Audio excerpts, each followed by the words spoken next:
So last Saturday, my roommate Dave decided to do some spring cleaning, which for him means rearranging exactly one thing in the apartment and then loudly announcing it as a personality trait for the next month. This time, he set his sights on the spice rack. I came home from running errands to find Dave hunched over the counter with a notepad, a label maker, and the kind of determination you only see on people who are about to make something way harder than it needs to be. "I'm alphabetizing the spices," he declared, as if this was the key to world peace. At first, I thought, sure, why not? Maybe it'll make cooking less of a "where's the cumin" odyssey. But then I noticed something weird. The paprika was nowhere to be found under P. I checked twice. Instead, Dave had stuck it between the quinoa and the ramen noodles. When I asked him about it, he just grinned and said, "Oh, it's under Q now." I figured maybe he'd just made a mistake.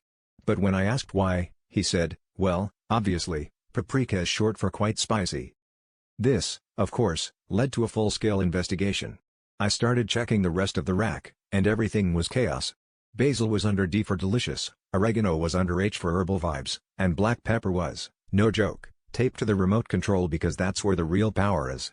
My other roommate, Sam, got involved, and soon we were scouring the entire apartment for hidden spices, unearthing cardamom in the sock drawer and finding a bay leaf taped to the fish tank labeled swimming seasoning.